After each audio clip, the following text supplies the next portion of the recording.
Shalom, everyone. Everyone please stand and we'll open in prayer. Our Father in heaven, whose name is Yahweh, this is Kohan Yakanan Hawkins, along with your men, Father, seeds and servants of your witness Israel Hawkins, asking permission to come before you through your great high priest, Yeshua Messiah, thanking you, Father, for this great Sabbath day and asking that you'd bless the knowledge that you give to us this day, that we would understand it and that it would increase our ability to teach this knowledge to others, that we may bring life, Father, to the whole world. We continue to pray for the sick in your house, that they would be healed, for the captives in the world, that they would be set free. We pray for our pastor that you'd bless him with the use of his subconscious mind. And our great Yedidia, Khan Yedidia, is always in our prayers, Father. We continue to pray for his soon release. We do give you great thanks for this day and do ask these blessings to come to pass. In Yeshua's name, under the direction of Spirit Holy, being seeds of your witness Israel and in unity with the body of priests, hallelujah, Yahweh. Praise Yahweh. Please be seated. We're on chapter 12. No, excuse me, that's not right, is it? Yeah, it is. Chapter 12 of the 12th book of Israel. 2 12s. And the title of this sermon is The Face of Satan. The prophesied quartet is given authority, and the result will be 4/5 of the earth's population destroyed. And it was given on 3/31 of 2012. I think the first thing I want to describe is what a face is, because, of course, the face, we all have a face in front of us, but metaphorically, says Wikipedia, it says, by extension, there's a definition of the word face, by extension, anything which is the forward or world-facing part of a system which has internal structure is considered its face.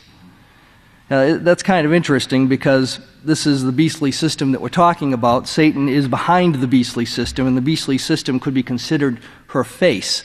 This is what she puts forward to the world. I'm going to read that again. Face. Metaphorically, by extension, anything which is the forward or world-facing part of a system which has internal structure is considered its face, like the facade of a building. Or a public relations officer or press officer might be called the face of an organization he or she represents.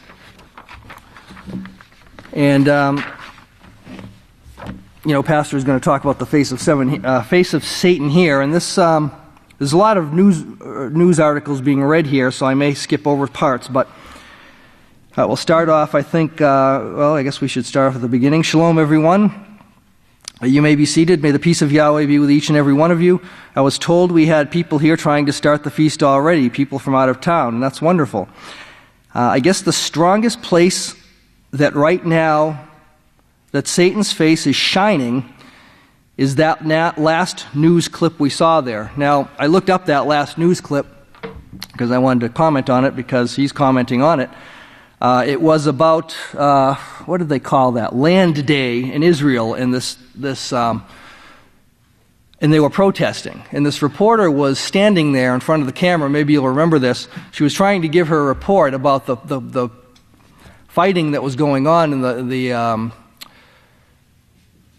all the conflict that was going on, and this big boom goes off and it shakes the camera and everything shakes and she's visibly shaken, and then she stands up and continues on, and then another even bigger boom that sounded even closer went off, and she just kind of shrugged and walked off camera, and the camera just kind of pans around and shows some of the things exploding. And this is what was going on over there. People were shooting each other and killing each other.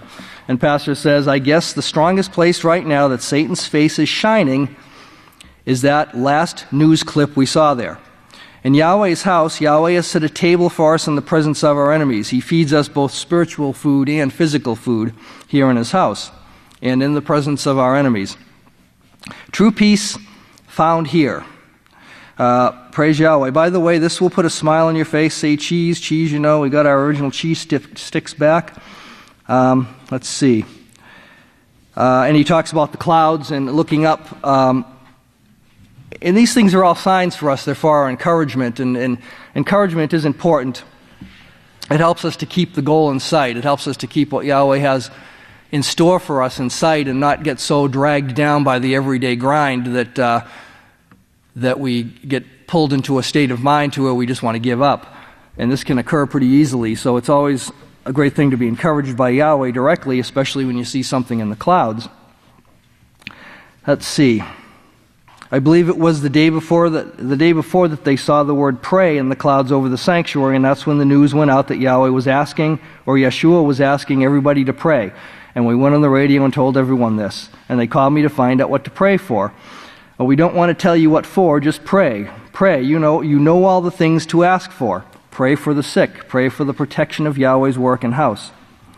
That last article you saw, now I don't know exactly, but one day last week, one of the teachers went home for dinner and turned to the internet to get the news, and it had the news about Israel, and they showed all of these tanks, and then she looked at the clouds above the tanks, and this is on TV, and she saw a picture of the face, a picture of Pastor's face.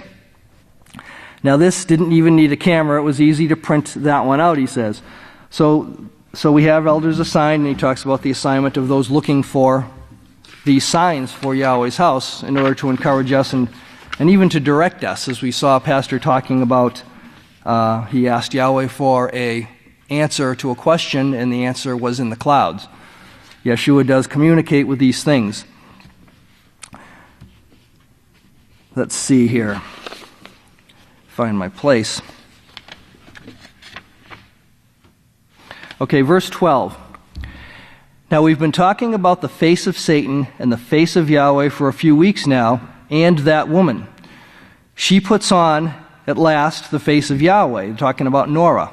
I think this was during the time when Pastor hadn't told us her name yet. But she puts on the face of Yahweh and was pulled out of deep, dark sin. And, of course, she changed instantly when she saw that the prophecies were actually coming true. She rejoiced greatly in this, as I'm seeing others rejoicing now. And I see a lot of that woman here today and a lot of the Yeshua here today. That wasn't in the beginning in the work of Yahweh. So, of course, we've been progressing along. If you could see what's going on in my mind now and how we've fought over the years, to get the sin out of the house of Yahweh, because everyone came here with deep-rooted sins, and we were probably the furthest thing from Yeshua and this woman as the examples that Yahweh wants in his kingdom. But slowly and surely they're coming out, and the wrinkles are disappearing, and the spots and blemishes. And we've seen it year after year, this growth, this great growth. And in spite of the persecution, you've come through it, and you've become stronger and the more closely knit together in unity with Yahweh and each other. And I've seen this. I've seen this now for 40 years. Some have been struck down with sickness, and that's got a kind of a repeat of what's going on today. We've got a lot of sickness going around. And they're still enduring, and that's what Yahweh wants, of course, and still trying, still working in the work, and proving themselves, and very joyous, wearing a smile doing it. Now what I'm trying to do is get you to see the face of Satan, of course, and the face of Yahweh together, and see the comparison, because the men have got to be like Yeshua, the women have got to see this example of this woman, Nora, and become like her, because we were all sinners, and we've got to get this sin totally out of our life, and we've got to humble ourselves. And this is the biggest thing I saw in her. I've seen haughty women, and that, is a continual struggle when you're living with one. I've seen haughty, rebellious men, and that's a continuous struggle. It's a headache. It causes misery and hatred, hard feelings all the time. And these are the things that won't be allowed in Yahweh's kingdom, and he's given us these examples. Now he's bringing it to light to where you will actually see this in action. And we're getting closer to Yahweh, because Yahweh is actually making contact with us. Direct contact, and he's never done that before. So, he's talking about this rebelliousness in people, and it may just be a little thing now, but what Yahweh's plan is showing us, and what we're seeing, as the news is played to us Sabbath after Sabbath, is what this little rebellion leads to. It just takes a little, and if it doesn't get repented of, then pretty soon you have bombs going off right in front of people. And I don't know, I didn't bring the video so you could see that article again, but it was kind of scary. And you could tell this news reporter was shaken up by what she had gone through with this explosion very close to her. She was, pretty brave to continue on after the first one, but the second one kind of did her in, and she walked off camera. I'm surprised the cameraman stayed there, but he just stood there taking more pictures of more explosions, but it looked like if he didn't get out of there pretty quick, he was going to get blown up himself. But this is what this rebellion leads to, and it will grow every time, and that's what Yahweh wants us all to see, is that even a little rebellion, when it's not checked, when it's not repented of, when we don't examine ourselves to get it out of ourselves, it starts off as a little thing, maybe, just a little haughtiness, a little rebellion, but it grows into what we're going to see very soon now, and that's 4/5 of the earth's population destroyed. And this is the message that Yahweh wants us to see in the eyewitnessing of the world events that are unfolding around us. He wants us to see this very thing, that what this little rebellion leads to. Because it leads to somewhere. It doesn't just stay where it is. It leads to somewhere. And that's why Yahweh has his whole house set up for confessions and whatnot, and repentance, and shows us how to repent, teaches us his laws so that we can repent of these things and turn from them so that it won't lead to that. And if you do all that you're instructed to do, if we all do all that we're instructed to do, there will never be war in the house of Yahweh. It just will never come to pass. But now the face of Satan that we saw here, the last film there, that fighting and killing and bombing each other in this article, it pretty well lines out here. It says, according to the German magazine Der Spiegel and European Union, that's a member of the quartet now, the European Union, the United States, Russia, EU, and the UN are the quartet that were teamed up in 2002. Didn't exist until then. But they formed this quartet to bring peace. Well, according to the newspaper, now imagine this group of people trying to bring peace. They have no education in peace whatsoever, and they think they're going to bring peace. It's impossible for them to bring peace. They can't do it. They don't have what it takes to bring peace. They will never bring peace. It's impossible. It just can't be done. Peace can only be brought Yahweh's way through his house. And they're going to see that, and we're going to see that too, and we're going to see it, according to some of the prophecies, pretty close up, because Yahweh talks about 10,000 being dead on this side and 1,000 being dead on that side, but it won't come near us.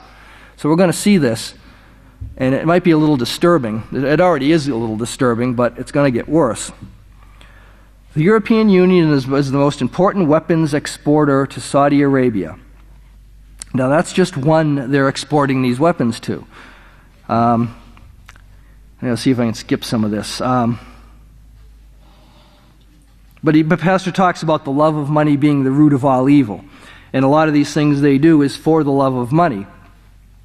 A lot of it is because they're directed to by the Catholic Church. Now, we talked about the face of something, and this beastly system being the face of Satan. And you could almost say that the Pope is the face of the beastly system. Although really, this war, this murder, this killing is the face of Satan. But we see the Pope, and it's almost like, you never see the news media marketing religion. You've never seen that. I've never seen that before. They're always anti-religion. Especially, with the Catholic Church at least pretending like they're against adultery and against sodomy. They're pretending like they are with their words. You'd think the news media would hate them because they say they're against it. But they don't. They're bragging this man up. They're selling him. They got their best salesmen on him. They have their best marketers on him. It's like they could sell anything to the public. They've learned the secret of sales. They've spent all their time figuring out how to sell something. And they know how to sell something. They can sell the public on Madonna or Gaga or Cyrus. They can sell the public this, and they could even maybe convince you that that's actually music, or some of this other music that you may hear on the radio that's not even musical, but they sell it and people buy it. And it's like, how do they even do that? It's almost like the real talent there is not the musical performer, but the salesman who actually sold their crapola and had so many people buy it, and this is the real talent there. Well, there's real talent behind the people who are selling this face of Satan. They're selling this facade, this fake facade here. And it's almost like you have this pope, and he slices and he dices and he kisses babies, and it's the Ronco Pope-O-Matic here, and he's being marketed like he's some kind of great thing, and he's going to be sold to the public because he's being prepared for an office. He really is. He's being prepared to step into a different plane, if you will, a different playing field, and they're building him up for that. They always brag up the ones that they're going to put in a certain place pretty soon. They all have it planned out beforehand, and this is what they're doing with this pope, with this face of Satan, this face of the beastly system. But all it brings about is war, and these are the news articles we see. Is just war, war, war, nothing but war. And they send the people in to cause the war. They don't. The wars probably wouldn't even be so bad if they weren't actually egging them on.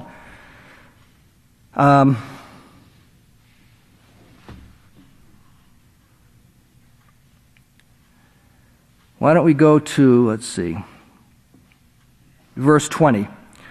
Well, this is the face of Satan. The European Union is the most important weapons exporter to Saudi Arabia. Of all EU members states, France comes first with euro 2,168.6 million, or 2.168 billion in exports, and that's the euro in 2010. Italy, you know where Rome is, right? Italy is in second place with euro 435.3 million in sales to Saudi Arabia. And you have all these numbers of huge weapons sales. And the pastor talks about Bawa Jane and what he said, you're not going to stop this because it's too profitable for them. Well, there's other reasons you're not going to stop it either. There's other reasons they're doing it too. But this German magazine says in verse 21, by arming the Saudi kingdom, the member states of the European Union are breaking prevailing EU rules or laws regulating the exports of weapons, notes Der Spiegel. The magazine notes the relevant section of the legislation on non-proliferation and disarmament titled Security-Related Export Controls to Military Equipment, which state, here's what it states, pastor says, and this is the law that they're breaking. Their own law, they're breaking. Of course, these people always break their own law. Why would they keep their own law? They broke Yahweh's law. Yahweh's law is higher than any of their law. They make laws, and then they break laws. And they don't make laws for themselves anyway. They make laws for the peons below them. They don't expect to keep them themselves, and they don't keep them themselves. Member states have once again, the only law they keep is their one big law, which is do what thou wilt, which is not even a law. If that law could possibly be broken, which it can't because it's not even a law, it's an anti-law.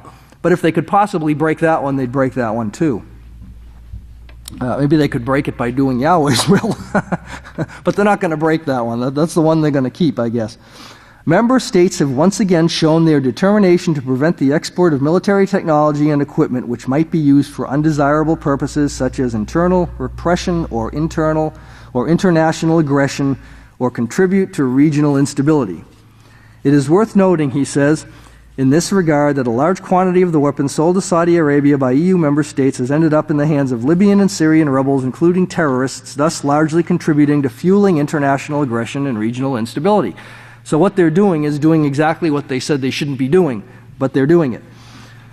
Now you've got to remember this because you can see the overall plan of Satan here that is prevailing in what they're doing for the love of money, the carrot on the stick. They are actually selling these things, and then under the guidance of the UN also, or the quartet, we'll see that strongly later, under the guidance of the quartet, they're building up something that requires an intervention of a stronger nation to go in and settle the matter. Gee, I wonder who that could possibly be. This is how they work. It's kind of like you own a store on Main Street in New York, and this guy comes in and says, hey, buddy, we hear that there's some gang members around here, but you slip me a few bucks a month and we'll protect you.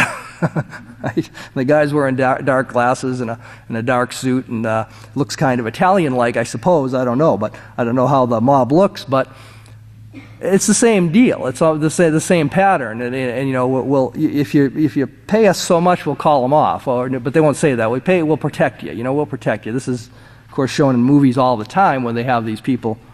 And it shows itself in different ways. I always thought that computer viruses were written by the virus protection software writers. so you know, give us some money, we'll protect your computer. I don't know that, maybe I shouldn't say that, but I just kind of, you know, I just can't help but suspect, you know, it just fits the pattern, you know. Well, they cause the problem, and then they already have the solution to that problem in store, and this furthers their real goal, and they'll go in and they'll solve the problem for you for a little payola, and they'll you know, fix the problem for you. But the payola never stops, and it always keeps going up. You know, maybe it's $20 a month, maybe it's $100 a month for a while, and then it's $200 a month. And if you don't do it, well, someone comes in and beats the hell out of you, I guess. And this is their protection. So they protect you that way. And this is really what they're doing just on a grand scale. They're causing the problem, and then they're going to solve the problem. You know, for as long as you do what we tell you to do, we can solve this problem for you. Look how great we are. So they're furnishing the fuel to start the terrorisms, to start the Al-Qaedas, as they want to blame, as they want to blame the Al-Qaedas, to start the Al-Qaedas, and of course then whoever it is that they want to send in, which is a member of the quartet, to settle this matter, they have to go in and take over the nation in order to settle the matter. And then of course they got to collect the wealth from that nation. Let's take their oil. Let's see. According to Finney and Cunningham, let's see if I can skip some of this here. Okay, well, so Pastor, after this quote, he says, they're actually training people, furnishing the weapons, training the people to go in and start the trouble so they can, of course, have an excuse. And then when they have their excuse, they'll go in and, you know, well, we have this excuse. Iran has got nuclear weapons. We have to go in and protect the world. They have nuclear weapons. Oh my word, what are they going to do? They have nuclear weapons. That's so dangerous. We have to save the world. And then they put on their Superman cape and they go in and they save the world. And this is what they haven't found so far in Iran. They haven't found a great enough excuse to go in and take the land. But according to the prophecies, they're given the authority to do so. And this is the buildup that we're seeing day after day towards that overall goal of Satan that we'll see in the Scripture.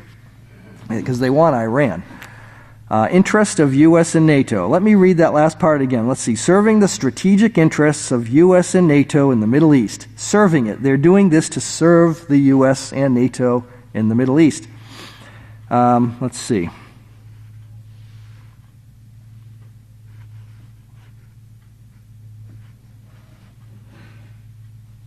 Down to verse 33.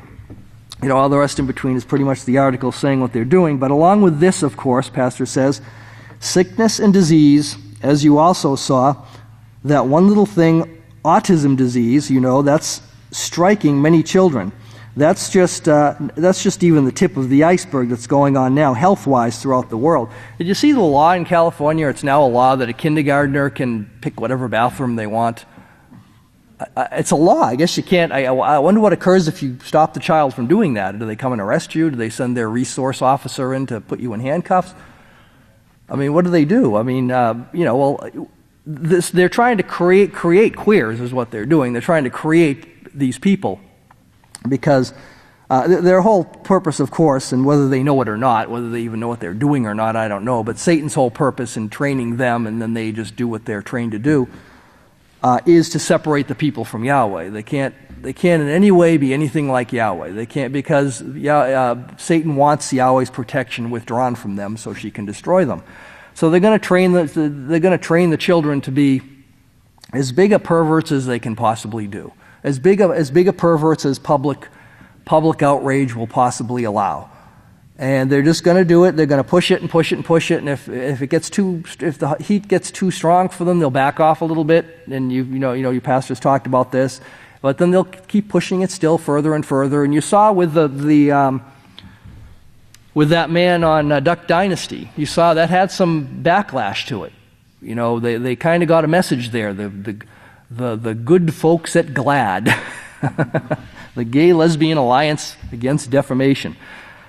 They got a message from that, and one of the representatives of that organization was quoted as saying, we can see that we still have to do a little more work here.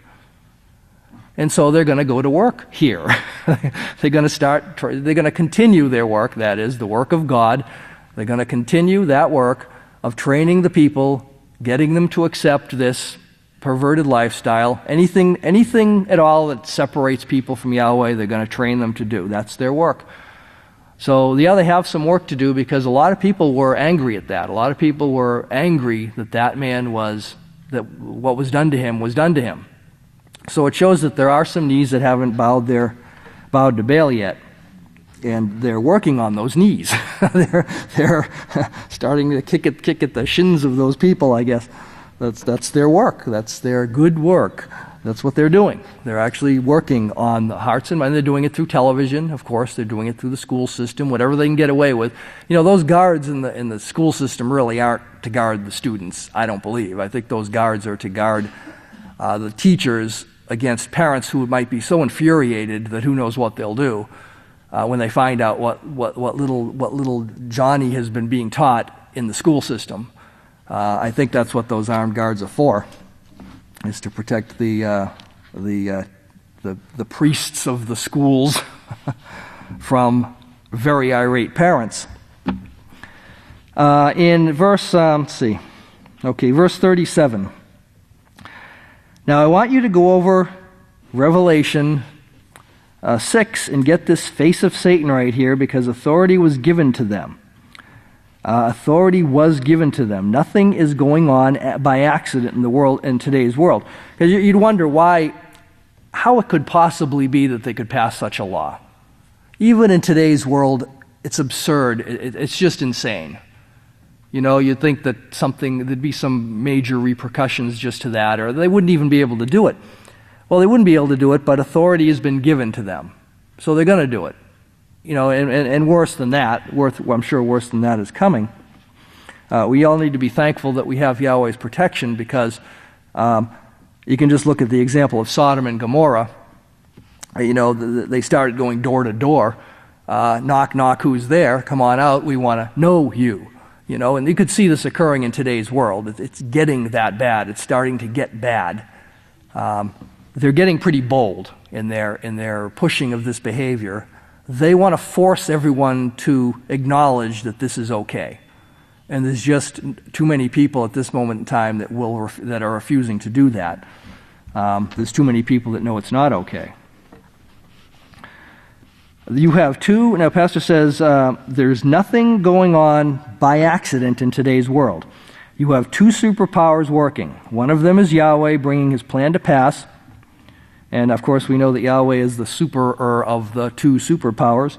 He's the one that's higher. I think the word super means above, or high, above, or over. You have two superpowers working. One of them is Yahweh bringing his plan to pass, and the other is Satan trying to destroy the plan of Yahweh. And she has a scheme to do so. Well, a scheme is kind of like a plan, isn't it? It's a plan. Yahweh has a plan too. Satan has a plan also. And you can see her plan being worked out day by day in the schools and on TV and in the music and everything that you see going on. You can see her plan playing out. You can see her salesman at work in the media. You can see what's being sold. You can see all of these things, because Yahweh's opened our eyes so that we can see all these things. The average person out in the world can't see any of this. Some can, some see a little bit of it, but they don't have the vision that's been given to us by our pastor. They can't really see the full picture of what's going on here. So we need to be thankful that we can actually see what's going on in the world today, and we can see it, we can tie it to the prophecies that Yahweh has given to us. She has a scheme to do so, to destroy the world. Yeshua told us this and told us that if she succeeded, then the laws would disappear. Everything else would disappear too. If the laws are gone, everything else is gone. The laws of peace and righteousness would actually disappear. Well, here in Revelation 6:8, if you notice authority here, I looked and behold a pale horse, and the name of him who sat upon it was Death. And Sheol, the grave, followed with him. And power, that is authority was given to them over a fourth part of the earth. And that word power there, it means authority. It was given to them over a fourth part of the earth. Again, and this is why they are able to do what they're doing. And now this says they were limited to that fourth part of the earth. And with that, I'm out of time, so if you'll all please stand to continue on this sermon, I'd like to present you with the great Kohan Kananya Hawkins. Praise Yahweh.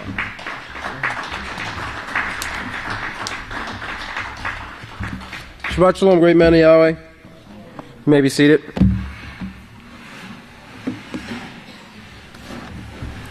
The great power that this quartet has right now, we're gonna actually supersede that, or be above that, as the great Khan mentioned what super means. We're going to be above that when we inherit our power from Yahweh. Right now is our training ground. Right now is our proving time. The world they're in their time right now of proving themselves to Yahweh, proving their way to Yahweh and to the earth. But it's coming to an end. It's coming to a head, kind of like that. Everybody think back in their teenage years, and you feel this little bump right here, and then it starts, getting a little red, then it gets a little bit bigger, and then you're in the mirror and you're picking with it, and eventually you wake up one morning and you got this big white thing on your face, and you go, I got something on my face. Yeah, it looks like that's come to a head. Well, you can't let it just sit there, can we? No, it's like the itch that you got to scratch, and next thing you know, and then it's all on the mirror. Well, this world is getting ready to bring this thing to a head, and it's going to explode, and it's going to just create a mess over the entire world, to the point where 4/5 of all mankind are going to be wiped out because of the rejecting of the laws of Yahweh. Now, had they kept the laws of Yahweh, had they had righteous priests, as Yahweh said, the people are supposed to go to the priest. That's what the law tells the people to do. Yahweh tells us, seek the priests. The law is in their mouth. Well, what do the people do? They do the best that they can, and they go and they seek a priest to find some answers. Well, those priests who are the priests of Jerusalem, the elders of Jerusalem, the pharaohs, as they were before in Egypt, and then eventually they became the elders, and then later they became the scribes and the Pharisees and the Sadducees, the Herodians, and so forth. And now they're the priests, the Catholic priests are universal. They guided the people away from the laws of Yahweh, and they turned them to sin.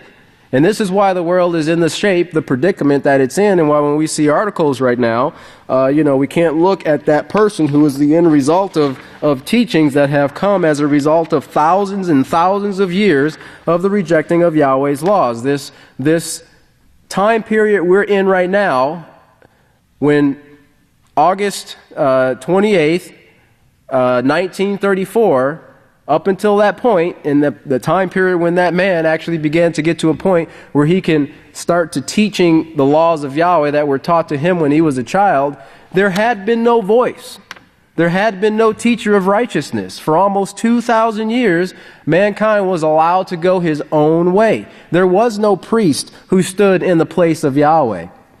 So what were they left to? Whatever was right and pleasing in their own sight. Okay? And during that time period, that last time period in his birth, we also saw the advent of the increase of knowledge, the increase of technical knowledge, and so forth.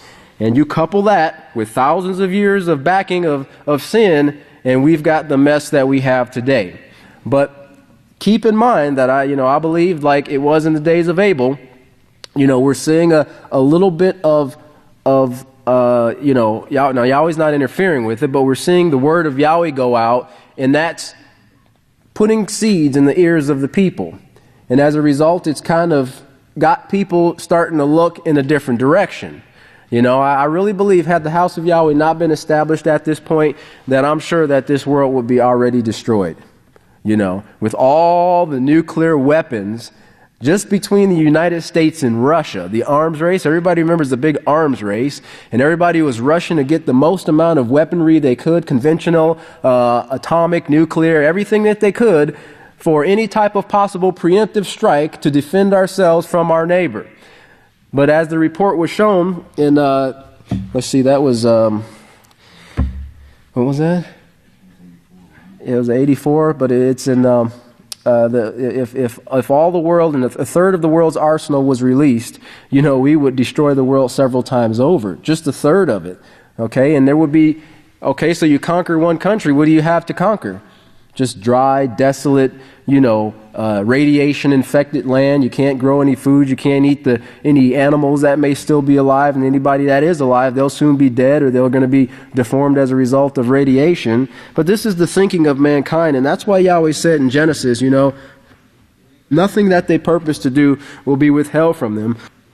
That way they can't turn back and say, well, Yahweh, if you would have just allowed us to go our own way, allowed us to try to bring peace through force, we can eventually bring the people in subjection. You would have seen that we would have been able to accomplish this lofty goal that you said we have to do with only keeping those laws. So there's no excuse for mankind right now. The history is there. The proof is in the pudding, as they say. Let's look on page 100 as we continue in this sermon here. And if anybody's just joining us, we're in chapter 12 of the 12th book of Yisrayl. This is a sermon dated 3/31/2012, and it's the face of Satan. The prophesied quartet is given authority, and the result will be 4/5 of the earth's population destroyed. And this is not something that this is something that God is doing. This is something that God is doing to bring about this 4/5 of the destruction of the earth, but it's nothing that Yahweh is doing. Remember what Yahweh's will is, that no one should perish. Okay? Now look at verse 45. It says, Yeshua now, remember he is our lamb, but remember this great work. Yahweh's work is to bring forth and perfect in this time period. We're it. It hasn't been done before. No one's received this power, but we're going to. And as the great Khan said, this power, this authority, we're going to receive this as the sons of Yahweh. And if we don't become the sons of Yahweh, then there's no way we can receive the power, because it's already been shown through prophecy in Genesis chapter 1 verse 26, after Yahweh got this whole earth and the heavens that involve the earth created, he said, now I'm going to make mankind in my image. Now this plan had already been laid out before he even created one microorganism to bring about the earth and the heavens that involve the earth. Okay? But he had this plan in existence beforehand, and he said, now watch, I'm going to bring this about, because he had seen already, and he knew this. Yahweh, all these things Yahweh knows in advance. But he saw the Malachim were not capable of doing this job. I'm sure like children, they can be easily distracted, and get their minds on something else. And once something else is put in their minds, the other stuff kindly falls out. And they continue in that way of wickedness. Now you have some that are strong and that stand fast for Yahweh, but it's a choice that they must make as well as mankind has. But they don't have, the character that Yahweh is working to develop within us. Okay, and this is why we're going to be higher than the Malachim when that time comes when we receive our authority. But Yahweh shows the remnant will be first. We're the last that will be first to receive this great power, this great authority under Yeshua. Now in Ecclesiastes, if you have your books of Yahweh, let's see here. It's right after Proverbs. There, Ecclesiastes chapter 7. And I always thought this was a great scripture here. The great words of Solomon. He says in verse 10, he says, do not say, why were the old days better than these? And I hope nobody says that, man, I remember when we used to be able to do this, and, just insert that word sin in there, okay? When you start reminiscing or talking about this. I remember when we used to be able to do this, sin. And we had all of this, sin. And everybody was able to just sin. All right, just insert that word sin there. And you realize how foolish it is to say, why were the old days better than these? You are not showing wisdom by asking such a question. Keep in mind that every step that the house of Yahweh makes is one step closer to perfection, one step closer to righteousness. Praise Yahweh. One step closer to us reaching this goal. And this is, pastor's goal is the same goal as Yahweh in making mankind in this image. Now, Yahweh says, I'm going to do this, but remember what he told Moshe in, I believe, Exodus 25. See that you make them according to the pattern that was shown to you on the mountain. That mountain, the promoted, uplifted work of Yahweh, the house of Yahweh, where Moshe was taught. He learned there for 40 years, 35, 40 years, being taught this pattern of Yahweh, not to make a building, a house, a structure, but a people who would be called the family of Yahweh, a great building that was made without hands, which no man would be able to destroy. And that is, this right here is the continuation, the finishing touches of that work that started all the way from the beginning. Okay? So, what's better, to nail in that first stud or to put the final finishing touches on the house that is now livable for you and your family? Why is the old days? You're not showing wisdom by asking such a question, Solomon said. And look at verse 8. He said, the end of something is better than the beginning. The end of something is better than the beginning, and the patient in spirit is better than the proud in spirit. And like he told one of the prophets, wait for it, though it seems long, it will surely come. Though it seems like there's a delay, it will surely come. Yahweh is not slack concerning any of his promises, his prophecies, or Yahweh is not a procrastinator when it comes to reaching his goals. He sets his mind to it, he's determined, and then he pushes forth until it's brought to fruition. So he says here, remember, all judgment has been given unto me in heaven and earth. It's speaking of Yeshua Messiah. So he is the first of many brethren that starts with this remnant that he is leading in these last days. He being a shining example for the men, and that woman that he tells you about, Nora, celebrate her memorial. That means live it, live her life, become her. Men, you become him.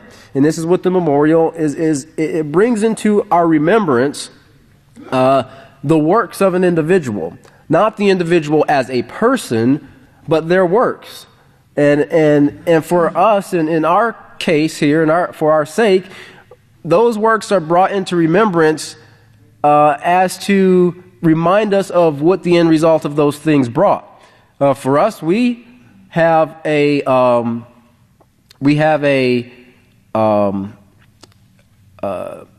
someone that paid a price, a sacrifice, who paid a price for our life, because the first sin that we fell into, we lost it. We sold ourselves to Satan, and we can't buy ourselves back because we're not worthy to buy. How do you buy yourself back? How do you give your life when you gave your life away? How do you buy your life back with your life when your life is gone? You can't do it, So we had to have someone who was perfect, who qualified to, have that life, who was without sin.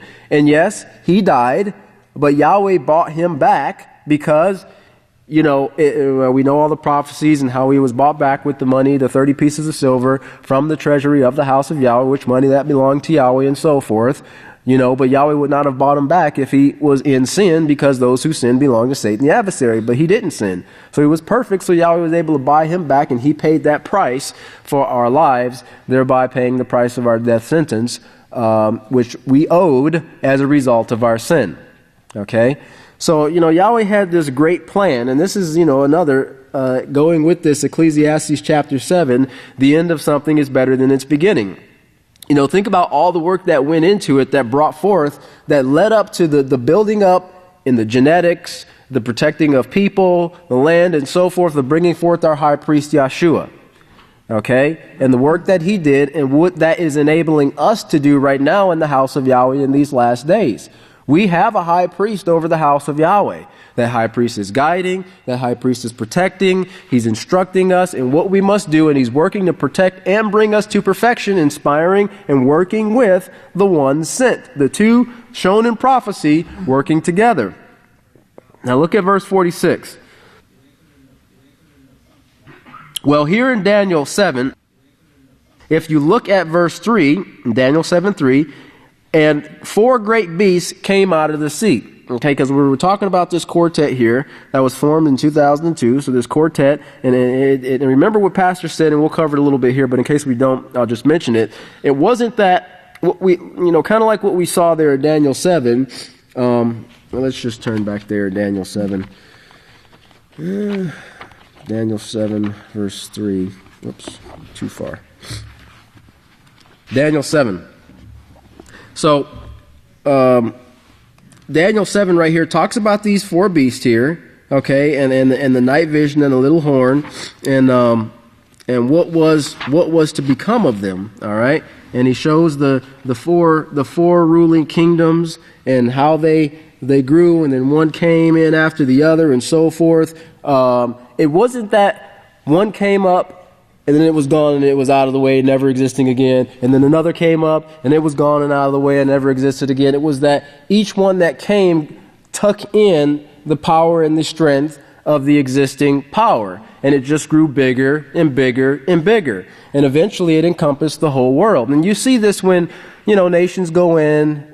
You saw this more in the history of when as nations were being formed and established. You see it today to an extent as well. They go in and they encompass the characteristics of that, nation, its government, its religion, and so forth, and it gets absorbed in, and they just become stronger and stronger, okay? And these were these four beasts that were taking place, and the description is given here in Daniel chapter 7, verse 3, and they came up out of the sea here that we see. Let's read Daniel 7, verse 3.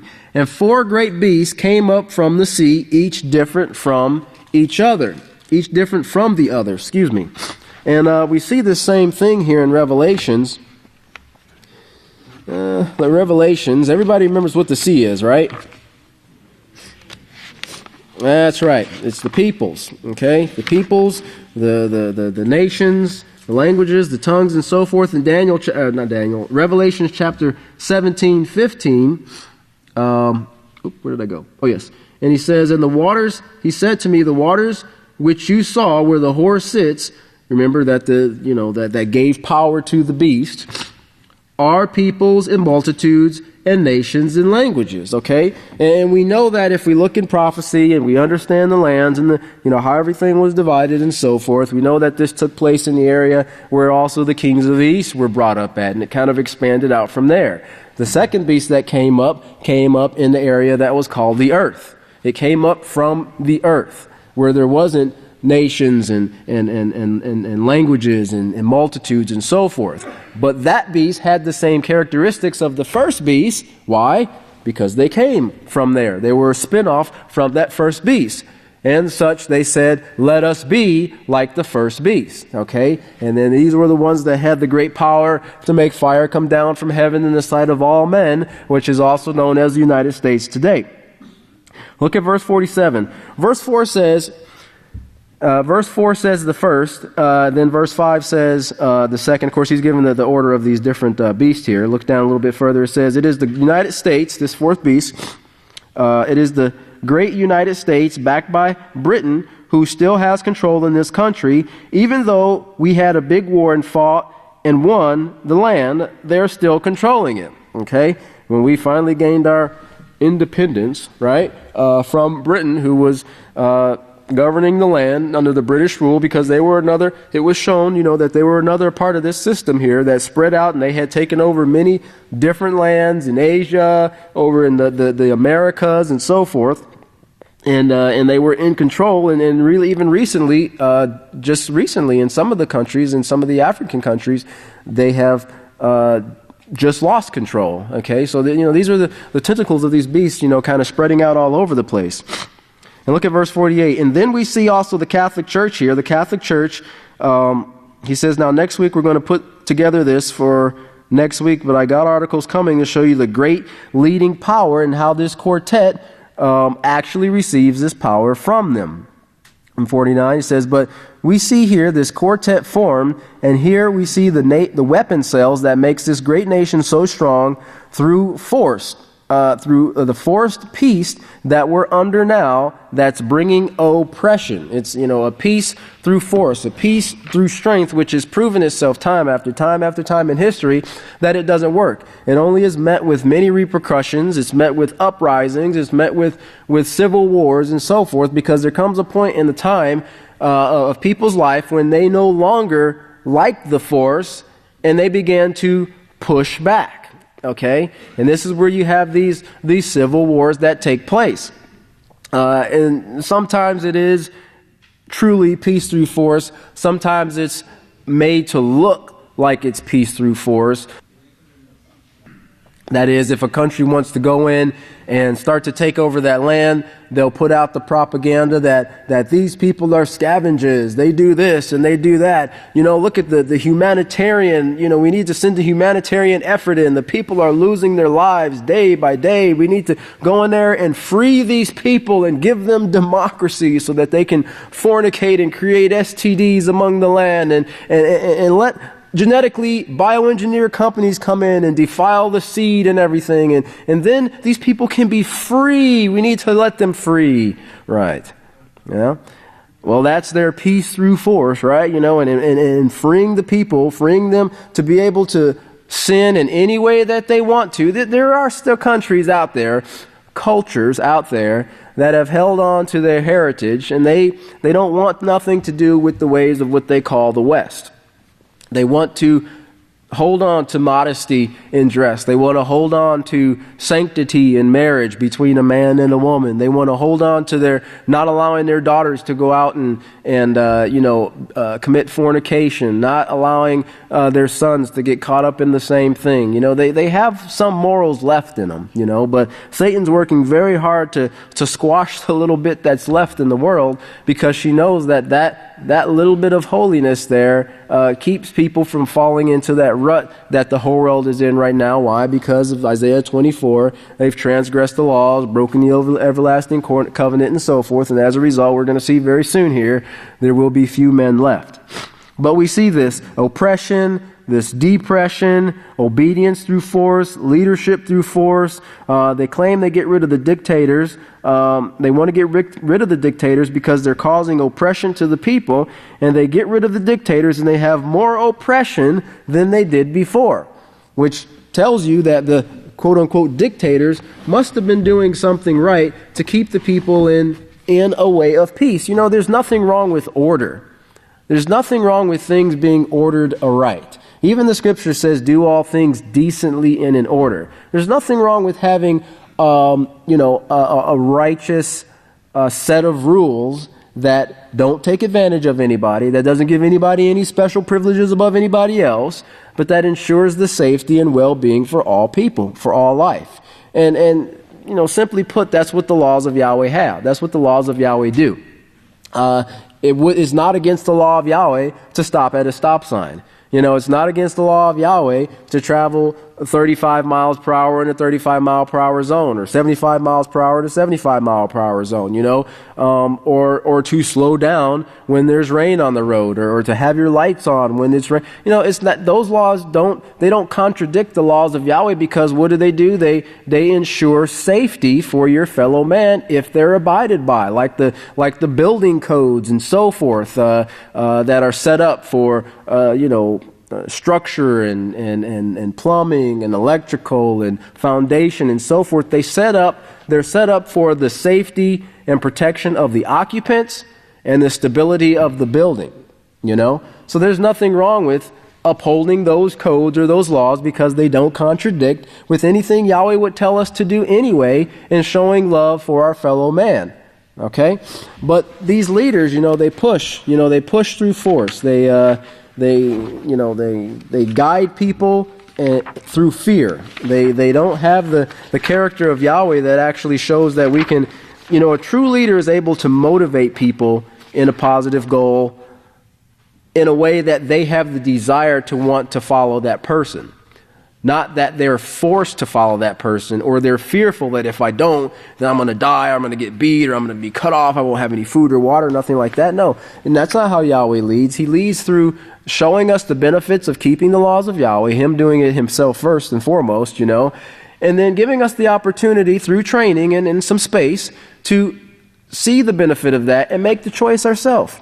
Make the decision ourselves to choose righteousness. And He tells us that in Deuteronomy. That's what He wants us to do. In making mankind in His image and likeness, He's not going to put His finger down on here and, I'm going to just squish your head until it looks exactly like mine. He gives us the laws of Yahweh that, yes, molds our character, but He says you have to choose. You have to make the choice. The choice is absolutely yours. I'm not going to, whisper in your ear and try to, trick you or anything like that. I'm not going to cause fear in your heart or in your mind. No, you make the choice yourself. And mankind right now has got, for us, we've seen the history of what's come before us. We're living right now in a time period where it's considered the peak of sin, as the prophecy shows. So we are the ones right now who are actually converting and coming out of this world and training right now to be the teachers. They're going to be a huge number that comes after us during this time period of the Great Tribulation, and they're going to come out. And they're going to be coming to us to teach them and to guide them in righteousness. And they're going to have to look at the history as well and see what we did in this time period. And they're going to live and die during, that 1,000-year time period and so forth. And they'll be resurrected later and given another opportunity. And then they'll have that history to see what took place. But it's still going to be up to them to make the choice. Throughout all eternity, we'll always have to choose righteousness. But at a certain time, we will have already proven ourselves obedient to the law of Yahweh. And Yahweh knows that throughout all eternity, those who make it in there and who qualify for these certain offices, they're going to be the ones who always choose righteousness. They're going to be the ones who always stand up for righteousness in the face of adversity. They're not going to accept a bribe. They're not going to rule by force. They're not going to rule out of emotions or anything like that. They're going to rule, they're going to govern themselves as I govern myself, thereby governing the creation as I do. But look at, you don't have your books right here, but just as a note for you, if you get the opportunity, I won't read it for a lack of time, but you get the opportunity, go through your Building Moral Excellence, which mine is very well used. I don't even have the cover on it anymore. Page 164, and it gives you a description here. This whole chapter here of chapter 4 goes into great detail about leadership, okay? And we should be. Don't ever think to yourself you're not capable, of leading. Every single one of us are capable of leading, or Yahweh would not have brought us here. Whether it's one, captains of tens, captains of hundreds or thousands, we're all capable of it. We just have to develop the character of Yahweh, get the laws of Yahweh in our hearts and minds. Right now is our time right now to have our lamps filled with oil. Okay, and that time is coming very soon when the bridegroom rises up and the call is made, and we'll have to go in, and the doors are going to be shut. Once it's shut, there ain't going to be no more opportunity to store up the oil. So train. Take the moment, take the time right now to take advantage of the classes, the workshops, time to study, which is going over these things that have been presented. Getting with the priest, getting with your counselors, working these little kinks and bugs out of your life. Anything that you hold back and that you don't get out of your life, that you know about, and that you don't confess, is going to be held against you. It's going to be held in your record. Your DNA is showing that you knew this, but you didn't get it out. And it's going to show up as a spot or a blemish on your wedding garment. And remember, we have to be without spot, without blemish, without wrinkle, without defect, and so forth, in order to be acceptable as living sacrifices to Yahweh. So make this your goal and understand it's not, these aren't just idle words that Yahweh put in there when he was showing what the sacrifices needed to be and how Pastor brought out us needing to become that atonement as well. And there's so many things that Pastor has shown us over the last few years that we should be able to build up in our minds and put all these little pieces of the puzzle together to see how to be made in Yahweh's image and likeness, because that's what he's been doing for the last 40 years. Seeing that he makes us in Yahweh's image and likeness exactly according to the pattern. Let's look over to, let's see here. Well, anyway, on page 102, it says, authority, Yeshua will be the first one to receive this authority. And in verse 62, the bottom part, it says, your works prove what's going on in your mind, your desires and your hopes and everything. Your works prove it. And out of the abundance of the heart, the mouth truly speaks. So if we're putting righteousness in our characters, in our minds, then righteousness is going to come forth. Look at verse 73 on page 103. Pastor says, it's hard to get your past sins, forget about your past sins, but you've repented of them. The thing to do now is to put it behind you, forget it because you've repented. You converted over to Yahweh's work as she did, speaking of Noah, converted totally to Yahweh's work in bringing forth this perfect kingdom, which she had a big part in playing. And, if we will really work to put forth this effort in our lives in overcoming sin, Yahweh's going to give us this great power. And it's not very long right now when we will, we're going to be pretty soon in Yahweh Shema, rejoicing with our high priest and brother Yeshua Messiah, with Yahweh, and with those who have made it, who we will be given the power to resurrect at the right time. Revelation chapter 20 talks about that in the first resurrection.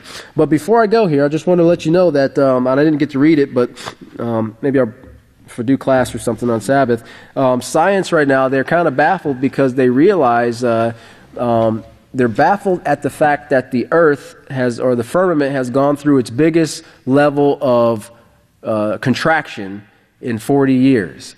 And it's starting to rebound, but nothing that shows any of their models explain to them why it has contracted as much as it has in this time period. Not the solar activity, from solar winds or anything like that. Not the carbon dioxide, but it is contracting. It's starting to expand again.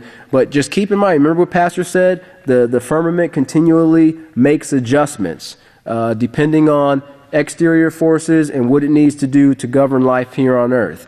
Well, just like that planet that we saw, that they couldn't explain where this thing come from, this is also something they can't explain either. Why is it doing this? Well, it's like a big brain, and it's made to function and do its job. Of course, I'm sure it's got some STDs that's making it a little bit harder, but they're still baffled at the creation of Yahweh. We're going to be teaching them for a long time on things just concerning the firmament. So get ready, because we have a great job to do, a great job ahead of us, and we can do it if we set our minds to it and trust in Yahweh. So we'll go ahead and close right there. If everybody please stand.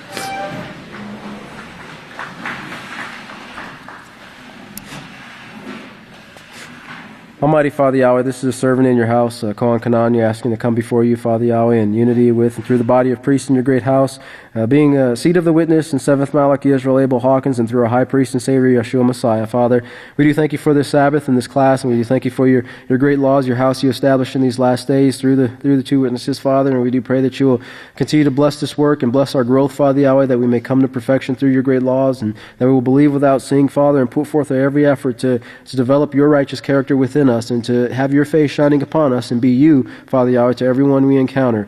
I do pray for the health of your people and that you will protect your camp, Father Yahweh, and your people from the bugs and the viruses that are floating in the atmosphere, Father Yahweh, and sometimes things we come in contact with, so that no one else, Father Yahweh, will get sick, but that we will continually get healthier, stronger, and better internally and externally, Father, so we can stand in our place and do this work, your prophesied work, our jobs that you've given us under the witness, Yisrael Hawkins, in these last days. We do, again, pray that you'll strengthen our hearts and our minds and help us to overcome. Continue to show us our faults, Father Yahweh, that through confession, repentance, and conversion, Father Yahweh, we can get these spots and wrinkles out of our character. We love you and thank you, Father, and I ask and pray these things of you and your blessings upon the confessions and your people as we enter into this great Sabbath, Father Yahweh. In unity with the body of priests, make seated with Israel Hawkins through our high priest, Yeshua Messiah. Hallelujah, Yahweh. God bless you, man.